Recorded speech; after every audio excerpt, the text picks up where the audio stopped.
నూతన ట్యాక్స్ బిల్లును కేంద్రం లోక్సభలో ప్రవేశపెట్టింది. గందరగోళం నడుమ బిల్లును నిర్మలా సీతారామన్ సభలో ప్రవేశపెట్టారు. అయితే బిల్లును సెలెక్ట్ కమిటీకి పంపించాలని స్పీకర్ ఓం బిర్లాను నిర్మలా సీతారామన్ కోరారు.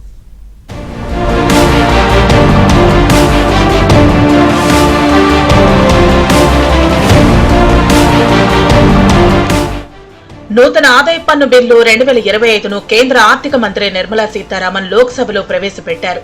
కొత్త ఇన్కమ్ ట్యాక్స్ బిల్లును సభలో ప్రవేశపెట్టడాన్ని వ్యతిరేకిస్తూ విపక్ష ఎంపీలు పెద్ద ఎత్తున నినాదాలు చేశారు.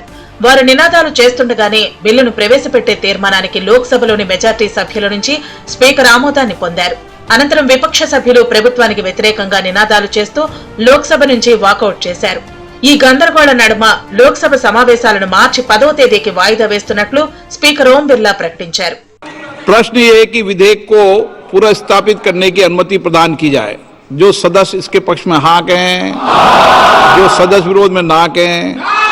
मेरे विचार में निर्णय हाँ वालों के पक्ष में, हाँ वालों के पक्ष में माननीय मंत्री विधेयक को पुनर्स्थापित. आप किस पे ना कर रहे हैं आपको पता नहीं है, आप बाहर चले गए थे. चलो ఈ బిల్లును లోక్సభ సెలెక్ట్ కమిటీకి సిఫార్సు చేయాలని స్పీకర్ ఓం బిర్లాను కేంద్ర ఆర్థిక శాఖ మంత్రి నిర్మలా సీతారామన్ కోరారు.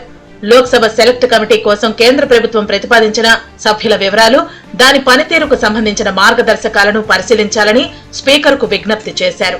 నూతన ఆదాయ పన్ను బిల్లును లోక్సభ సెలెక్ట్ కమిటీ సమీక్షించి దాని నివేదికను తదుపరి లోక్సభ సమావేశాల్లో మొదటి రోజున స్పీకర్కు సమర్పించనున్నారు.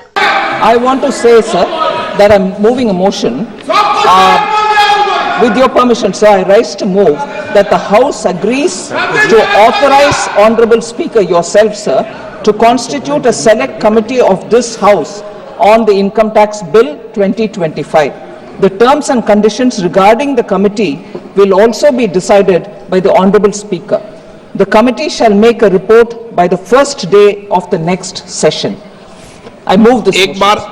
నూతన ఆదాయ పన్ను బిల్లు 2025ను లోక్సభలో ప్రవేశపెట్టడం వల్ల 60 ఏళ్ల క్రితం అమల్లోకి వచ్చిన ఆదాయ పన్ను చట్టం 1961 స్థానంలో కొత్త చట్టాన్ని తీసుకొచ్చే దిశగా ముందడుగు పడింది. నూతన చట్టాన్ని ఆదాయ పన్ను చట్టం 2025 అని పిలవనున్నారు.